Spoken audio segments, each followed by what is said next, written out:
The idea of an environmentally conscious hero cleaning up our dirty planet is certainly nothing new. From Captain Planet to the global gladiators, this is a theme we saw a lot of back in the 1990s. But apparently Mick and Mac didn't get the job done, because here we are in 2016, forced to clean up more trash in the brand new PlayStation 4 game, MOP, Operation Cleanup.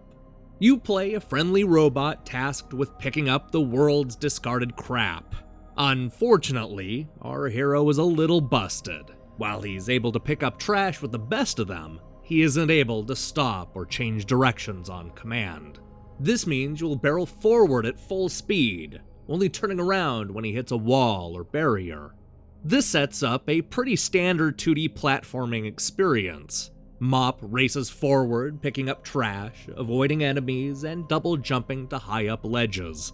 You'll need to learn how to wall jump, swim, and even slide down sloped paths in order to uncover every last piece of refuse.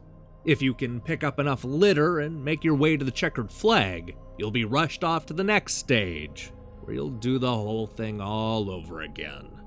As a platformer, the level designs are perfectly fine.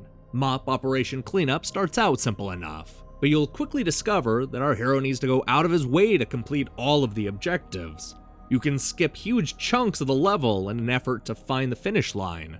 And since there's never a quota to move on to the next stage, it won't take long to complete this inexpensive action game. There are a few things that make the collecting process a lot more difficult than it should be. For one thing, the gameplay feels a little off. If I don't have direct control over my character's movement, then you better believe the jumping mechanics need to be pinpoint accurate. But that's just not the case in MOP. There's a slight delay between pressing the button and jumping, which is only made worse when you bounce off of objects or get too close to an edge. It's also far too easy to miss important areas because you accidentally rolled past them. With only limited ways of turning around, players will be forced to restart the level from scratch. This is made even worse as the game introduces larger stages filled with all kinds of cheap deaths. Couple this with the imprecise controls, and I found much of the cleanup to be frustrating. MOP isn't helped by its ugly presentation. While the robot hero is cute, the world he inhabits uses muted colors and repeating graphics. It also doesn't run especially smoothly. I ran into a number of framerate issues, which struck me as a little odd given how simple the visuals are. It's clear the game needed a little extra time in the oven. As much as I like the message, I find it hard to recommend MOP Operation Cleanup. The gameplay issues sink what could have been a fun, albeit standard 2D platformer. This feels more like a blown-up mobile game than a proper console experience, and I found the entire affair only slightly more fun than taking out the garbage in real life.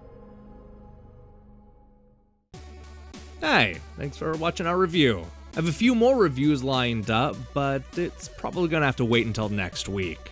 I'm currently working on the PlayStation 4 version of Rainbow Moon, which I'm enjoying a lot more than the PS3 version.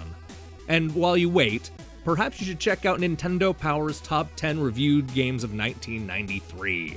You're not gonna believe what number 1 is. I also recommend you hit the subscribe button, if you want to. Until then,